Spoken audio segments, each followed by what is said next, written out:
Welcome to 100 Yards Football this morning. Today I got a special video. It's similar to what's going on down in Tuscaloosa with the University of Alabama football program. Right now I consider the number one program in the country out of Tuscaloosa. And today I got a special guest who's going to tell the world and tell us here on the platform of 100 Yards Football why Alabama is ascending to that level under the great regime of Nick Saban. So if you like the video today, please come in and share it. I'm your host, Vincent Turner. And today, coming out of the state of Alabama, he's one of the most talented guys right now on social media that's doing it at a high level. He covers the University of Alabama football team inside out. He knows everything that's going on, what they're doing day in, day out. And he's a very proud University of Alabama football fan. And his name is Stephen M. Smith. And we'd like to say thank you and God bless for joining us this morning here on 100 Yards Football. How you doing, Mr. Smith? I'm good. I'm well, man. I'm well. Spring football, man. I'm excited right now. This is cool. Okay, man, I'm going to get right to the point. I'm going to get right to the point. You look at Alabama football in their history, right? Bear Bryant, the great players that's played under Bryant, Leroy Jordan, Ken the Snake Stabler, Johnny Musso. Then you look at the history, 1992, Gene Stallings winning the national championship with John Copeland and Eric Curry and George Teague, Dabo Swinney being a special team guy on that football team. But right now, when you talk about college football, every season, the word starts with Roll Tide. And why has Nick Saban came in and just changed the landscape at the University of Alabama? But what has he done to have Alabama as the power of college football? What he's done is he's continued to defy the odds, because I remember when Saban first got here in Tuscaloosa in 2007, he was told, look, man, it's going to take you 6 years to win one. And he's like, okay, I'll win one in half the time. He won his first one in 3 years. Then you look at back then, recruiting was difficult. But now when you look at, you have 85 men on a scholarship roster. It's much harder now to recruit than what it was then, especially with everybody being good. Everybody pushing to be elite. Everybody pushing to be the best. And you have name, image, likeness now. These players are being compensated for their play now. So you have states like Texas who can offer the big money because everything's bigger in Texas. You have California. You've got Georgia. You've got Florida. You got New York. You got so many of these major areas that can kick out that cheddar, that paper, that grass money right there. So Saban has had to show, okay, yeah, I got to compete with that. But let me show you I can still run the table, even competing with that. Then you got the transfer portal. People hopping in and out of this transfer portal, going elsewhere. And people say, this is going to trip Saban up, this transfer portal. He's going to lose guys. Saban says, okay, I see your transfer portal. I may lose guys, but I'll take your best guy from you and beat you with your best guy. So Saban has mastered the transfer portal. Then people go, okay, well, we'll take your coaches from you, Nick Saban. And then what you going to do then? Saban says, okay, I'll snatch coaches from other places and still win. So Saban has found a way to maneuver through every obstacle that the game has brought to him. And I feel like that's what's keeping Alabama at the top of the top, because Saban is always 4 to 5 steps ahead of the college football world. Another point I want to bring up, and I hope, we have a lot of University of Georgia fans that follow us here on 100 Yards of Football, and we know Georgia won their first chip this year. I don't have to go into that. And I say one of the key points in that football game was Jamison Williams getting hurt, but I'm not going to go there. But the thing I like about what you just said is Saban is able to go get other players from your spot and then turn around and beat you. So one thing about 100 Yards Football, we're going to tell the truth here. Jermaine Burton, I hear so far in spring practice, has been at another level. Can you explain to us how good he's been so far in spring practice? He's been really good. I've talked to people that are inside this organization. This young man has come and he's worked. He came in and the first words he said, "What can I do to help this team win games, win championships? What do I have to do?" He's coming here. You are already seeing the chemistry between he and Bryce Young. It's pretty natural right now, that chemistry. It's pretty natural, that connection. This young man can play inside. He can play outside. You see the smoothness, the precision of his routes. You see the hands, the ability to cut and work back to the quarterback, work back to the football. He can take you deep. He can take you intermediate. He can run the slant. The guy can work. The guy can flat out work. And when Coach Saban is saying multiple times how impressed he is with you, you can take that to the bank and cash a deposit. Because Coach Saban is not going to talk about how impressed he is with you if he doesn't mean it, or if he's not seeing you in action on the field doing your thing. So he's been seeing Jermaine Burton in action doing his thing. So this is a young brother that has come in here and that has meant business from the moment he stepped foot on campus, coming from Georgia. Another thing I like about Coach Saban that I admire and I respect, and this is when I know Coach Saban, in my opinion, is kind of went to the top of college football. His ability to change the offense, go from a running game and go to that high-level passing game. Jerry Jeudy, Henry Ruggs, Jaden Waddle, Jameson Williams. Explain to the audience, did you see that coming from Coach Saban, that he will really kind of sacrifice his ego a little bit to get away from the running game and then turn Alabama offense into this high-powered machine? I could, as much as I would like to say I couldn't see it, I did see it. And the reason why I kind of did see it is, in order to be the best to remain at the top, you can't be afraid to change, evolve, adapt a little bit. You even go back to Bear Bryant when Bear Bryant had to go to that wishbone.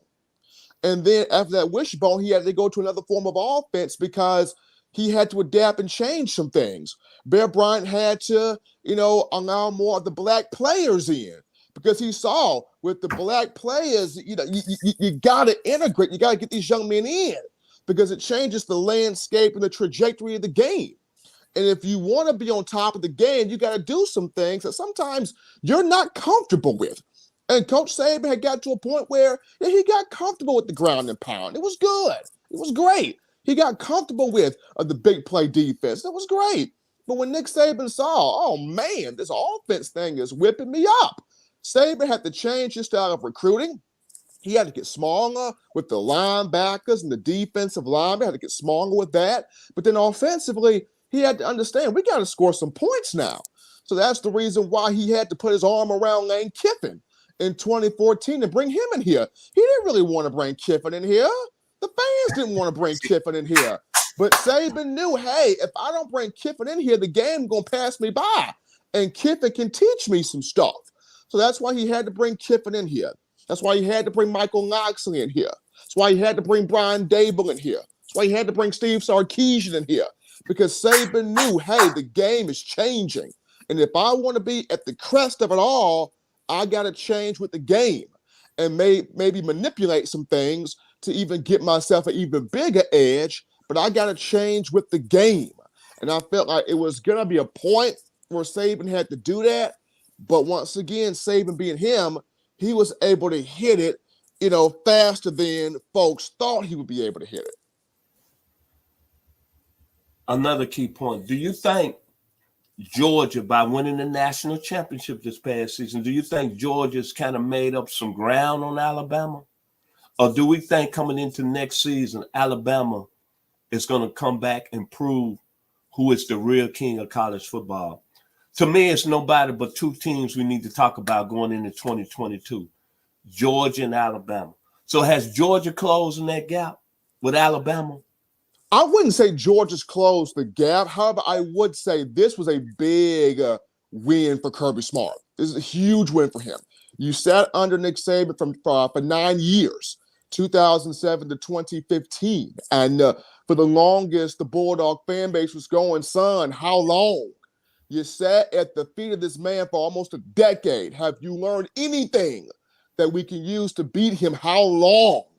And that fan base in Athens was becoming very impatient. And if Kirby didn't win this time, you could probably feel like there'll be some pitchforks and torches at his door. But because he did win, this was a huge win for him. Now, for Kirby, unfortunately, this is where the real war begins, because it's one thing to get to the top of the mountain. It's another thing to sustain that. Dabo Swinney has learned how hard this truly is. Because I remember Dabo Swinney won 2 championships from Saban, and folks was like, oh, Dabo's the king, he the GOAT, he's that guy now. Well, the last 3 years, Dabo has lost a championship. He got beaten in the semifinal round by Ohio State, and he didn't even make the playoff this past season. So now Dabo's like, holy, wow, this is hard. Saban make it look easy. This mess hard.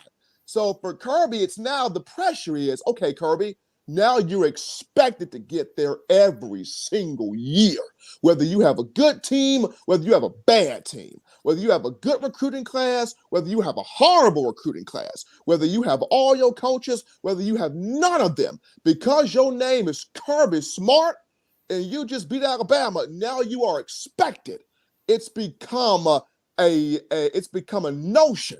You have to get there now. So now with the real test becoming, can Kirby sustain? That's the question he faces now.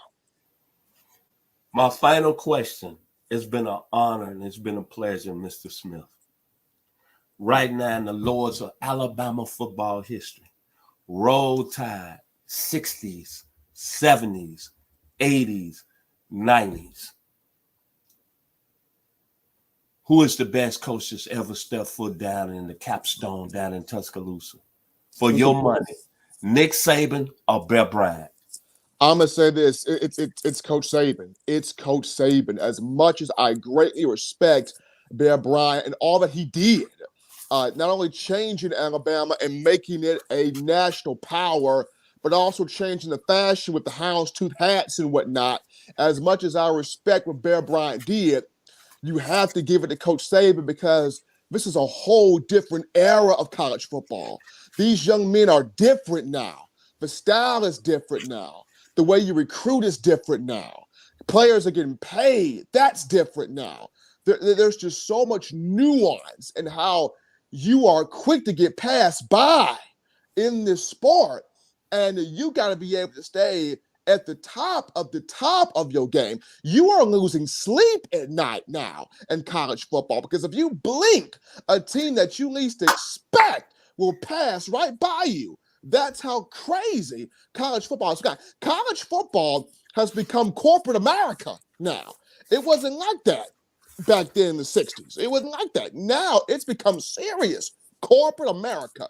Coaches are getting fired in 3 years if you're not doing what the boosters want, what the powers that be in the game want, what the fans want. You quickly find yourself replaced. So I would say yes to Coach Saban for the simple matter of it's a whole different animal now than what it was then.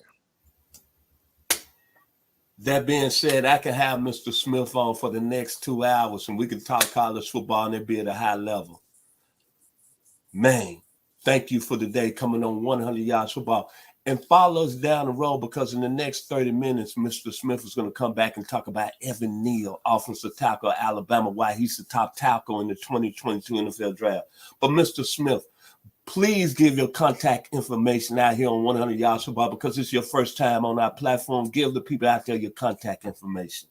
Oh, absolutely. They can find me, touchdownalabama.com. That's touchdownalabama.com. We're writing down a host of articles, host of content, a host of videos providing you what's going on here with this program. If Nick Saban was to sneeze right now, we can probably tell you what time he sneezed, what moment he sneezed. Will the sneeze produce a national championship? But touchdownalabama.com, man, right there, you check us out. That's all the football you can have right there. Well, we'd like to say thank you here on 100 Yards of Football. Special thanks to our producer, Mr. Logan Landis. And all I can say about the University of Alabama and this great information that Stephen M. Smith has brought to us this morning.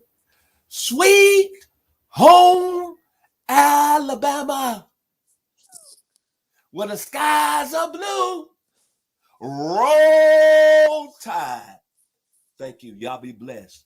We'd like to say one more time, thank you to Mr. Stephen M. Smith, University of Alabama, touchdown, Club Alabama. Thank you, and y'all have a blessed day. Absolutely.